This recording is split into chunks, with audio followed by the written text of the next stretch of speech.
यहाँ प्रेम की धारा में हमें एक अनमोल संसार का दर्शन होता है। राधा का प्रेम केवल एक भावना नहीं, बल्कि यह एक गहरा प्रसंग है जिसमें भक्ति, समर्पण और त्याग का तत्व छुपा हुआ है। वीडियो की शुरुआत हम इस सोच के साथ करते हैं कि राधा और कृष्ण का प्रेम एक अद्वितीय उदाहरण है जो हर प्रेमी को संपूर्णता की ओर ले जाता है। पिछले 2 भागों में हमने इस प्रेम की जड़ों को खंगालने का प्रयास किया और अब हम उस धागे को पकड़ने जा रहे हैं जो राधा के प्रेम को कृष्ण के प्रति अंतिम आत्मसमर्पण का प्रतीक बनाता है। राधा का प्रेम केवल भावनाओं का खेल नहीं था, बल्कि यह उन शक्तियों का प्रकट रूप था जो आत्मा को एक अदृश्य बंधन में बांधती हैं। उन्होंने अपने अंदर की हर माया को छोड़कर केवल कृष्ण में विलीन हो जाने का उदाहरण प्रस्तुत किया। यह प्रेम इतना शुद्ध है कि जो कोई भी इस मार्ग पर चलता है वह संसार की चिंता से मुक्त हो जाता है।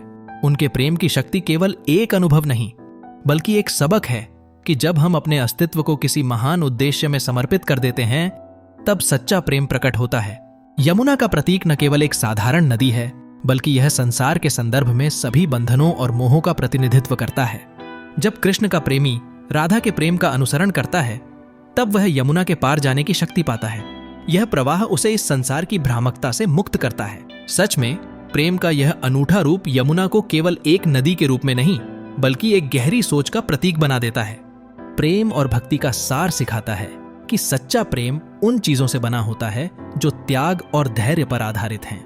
राधा और कृष्ण का प्रेम केवल एक कथा नहीं, बल्कि यह हमारी आत्मा तक पहुंचने का एक रास्ता है। जब हम उनके प्रेम की गहराई को समझते हैं, तब हम मन और आत्मा में गहराई से इस बंधन को महसूस करते हैं। तो अब मित्रों, हम प्रश्न करते हैं, क्या आप भी राधा और कृष्ण के इस अंतर्निहित अर्थ को अपने जीवन में उतारने का प्रयास कर रहे हैं? क्या आपको भी यह अनुभव होता है कि प्रेम का वास्तविक रूप तब सामने आता है जब हम अपने आप को पूर्ण रूप से समर्पित कर देते हैं? इस अद्भुत यात्रा में शामिल होने के लिए अपने विचार हमें बताएं और हमारे चैनल को सब्सक्राइब करना न भूलें।